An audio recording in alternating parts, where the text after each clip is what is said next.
Bienvenidos a un nuevo video de Veintitantos Después. ¿Podemos cargar el peso de la historia familiar? Downeck, el séptimo capítulo de Los Soprano, es un capítulo de retrospección en el que se profundizan las relaciones al interior de la familia Soprano y cómo éstas pueden determinar los hechos en el presente. El título, Downeck, hace referencia al lugar de Newark en donde Tony creció, el mismo que será representado por medio de las primeras escenas de larga duración sobre el pasado del protagonista. En medio de este recorrido al corazón de la familia, se descubre un peligroso secreto de Tony. Partamos esta revisión por el viaje al pasado. Anthony Jr. está envuelto en líos en la escuela debido a su mal comportamiento. Se tomó nada menos que el vino sacramental. A raíz de ello, comienza a recibir atención de parte del psicólogo escolar. En una reunión con Tony y Carmela, el especialista señala que, a pesar de ser un niño normal, en ocasiones AJ desconoce las reglas, no mide las consecuencias y no piensa antes de actuar. Es inevitable para Tony verse a sí mismo descrito por el diagnóstico. Más tarde, en la cena familiar, Livia y Junior revelan que las travesuras de AJ son mínimas al lado de las fechorías de juventud de Tony. Al día siguiente, la doctora Melfi le pregunta directamente si se ve reflejado en las acciones de su hijo. Y en casa, para echar leña al fuego, Carmela parece culparlo por el destino de su hijo. El punto está claro. Tony no tiene la estatura moral suficiente como para juzgar a su hijo y enmendar su camino. El problema de Anthony Jr. se convierte en una oportunidad de introspección para el protagonista, quien recuerda a su padre y cómo se enteró de su ocupación laboral. El viaje al pasado se realiza en una secuencia audiovisual muy acertada. Tony se levanta de su cama en medio de los gritos de Carmela y Anthony, quien discuten sobre los límites del castigo impuesto. Al ir al baño, toma una pastilla de Prozac y se mira frente al espejo. En el momento en que aparece el frasco del medicamento, comienza a sonar White Rabbit de Jefferson Airplane. La canción es una fumada que hace referencia al viaje al país de las maravillas a través de las drogas. Es probablemente el año 1967 y vemos a Tony chiquito saliendo de su casa para ir al colegio. Justo ahí llega su tío para recoger a Johnny Soprano. El padre de Tony es carismático y vehemente. Le pregunta a su esposa Livia cómo se soporta a sí misma y parte junto a Corrado. Tony no alcanza el autobús y, caminando a la escuela, se topa nuevamente con su papá y su tío, quienes arrinconan a un hombre para cobrarle una deuda a punta de golpes. Es la primera vez que Tony ve a su padre golpear a alguien. Probablemente allí se percató de los verdaderos alcances del trabajo de su padre, tal y como su hijo lo hiciera un par de capítulos atrás en Meadowlands.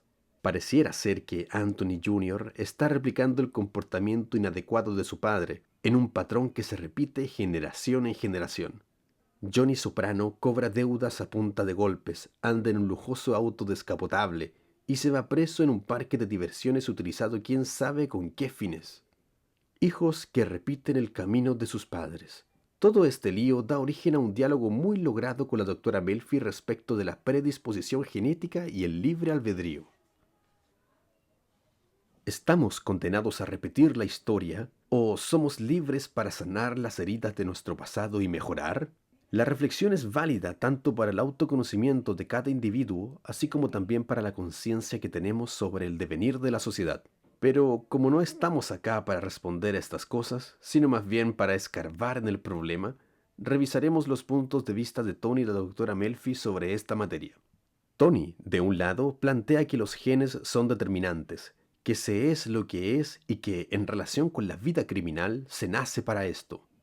Esta posición determinista sobre la existencia aplasta la posibilidad de elección del individuo y lo deja a merced de un destino sobrenatural, como la voluntad de Dios o la de los astros, o bien de una fuerza estructural, como la familia, la geografía o el materialismo histórico.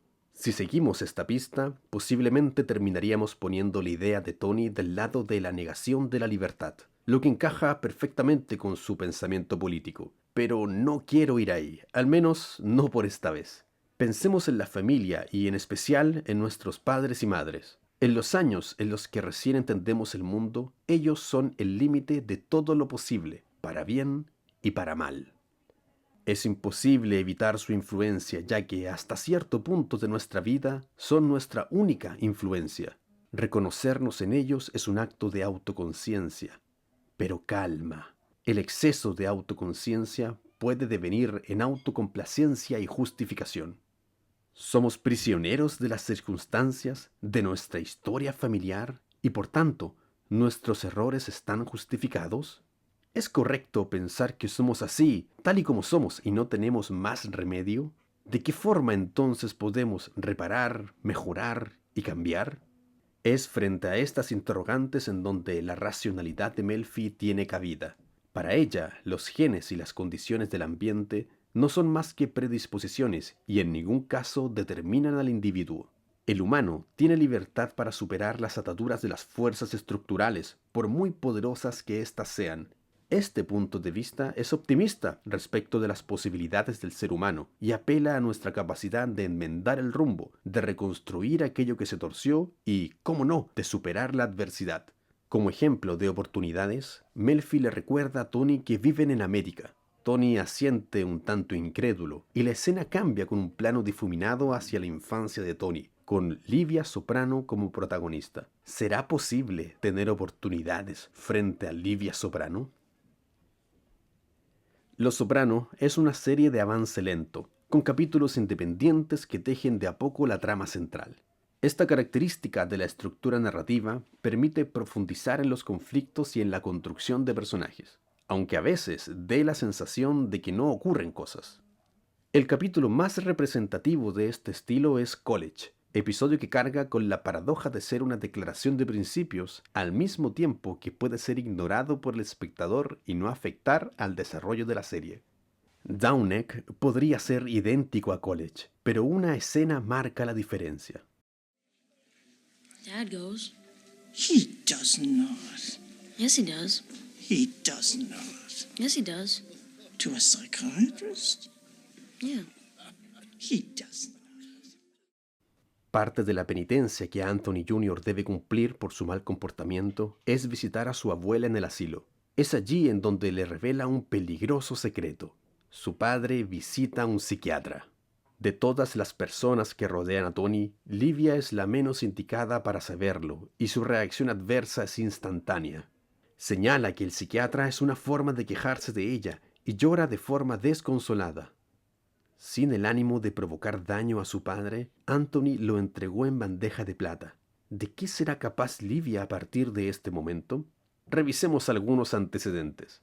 Justo después de que Melfi defendiera a la libertad y a las alternativas en Estados Unidos, se nos muestra otro recuerdo de la infancia del protagonista que cubre con un manto oscuro aquello de las oportunidades. Escondido detrás de una pared, Tony observa de reojo una discusión entre Livia y Johnny. Su padre, entusiasmado, cuenta que Rocco Aladore, a quien golpeó para cobrar una deuda días antes, se iría a Nevada a abrir una casa de juegos. Le dice a Livia que existe la chance de hacer un gran negocio si lo acompañan, que es una oportunidad para partir desde cero, con una nueva vida. Sin embargo, ésta le responde con sarcasmo e insultos. Johnny, ofuscado, amenaza con irse junto a los niños, a lo que Livia responde que prefiere sofocarlos con una almohada. Minutos antes, en el mismo episodio, en otro de los recuerdos, Livia amenazó a Tony chiquito con enterrar un tenedor en su ojo. Para Tony, ese evento era parte del drama habitual que caracterizaba a su madre. Pero aun cuando parezca normal, lo cierto es que Livia tiene una inclinación hacia la violencia y la muerte que la convierten en un ser siniestro y peligroso. ¿Será capaz de dañar a su propio hijo para vengarse? Al final del episodio hay un breve diálogo entre ella y Junior, en el que se burla de las preocupaciones de su hijo y su cuñado. Junior le dice que está siendo un poco dura con Tony, ya que, tal y como él lo ve, va en la dirección correcta. Livia le responde que si va hacia un hospital psiquiátrico. Sin embargo, antes de que Junior pueda reaccionar ante la afirmación de Livia, llega Tony para interrumpir la conversación. Corrado se retira para dejar solos a madre e hijo. Mientras caminan, Tony le pregunta si recuerda a los Alatore. Livia indica que, claro, que ahora son millonarios. Tony además le recuerda que su padre quería ir con Rocco para comenzar una nueva vida, pero que ella no lo permitió. Livia lo increpa indicando que Johnny siempre hizo su voluntad, y si está tan sensible que mejor visite un psiquiatra, que es eso lo que hace la gente para culpar a otros por su vida. Tony se da cuenta de esta forma que Livia sabe algo, y finaliza la conversación diciéndole que ella siempre jugó a ganador y que, si hubiera nacido después de las feministas, sería una verdadera gángster. El peligro acecha a Tony en su propio núcleo familiar, y no se trata tan solo del pasado que se repite, ni de la imagen paterna. El peligro ha estado toda su vida cerca y ahora se hace más presente que nunca. No puedo creer que recién voy en el capítulo 7. Sueño con los episodios, los veo una y otra vez en mi mente y en el computador. Ya no puedo dormir una noche de corrido. Creo que tendré que intercalar con videos de otras series o películas para no volverme loco. ¿Me perdonan si hago un video del Señor de los Anillos? En fin, 6 más y termino la primera temporada. En el siguiente episodio de la revisión de Los Soprano trataremos acerca de la leyenda de Tennessee Moltisanti. Como siempre, muchas gracias por ver este video y estar suscrito al canal. Les mando un abrazo a todos.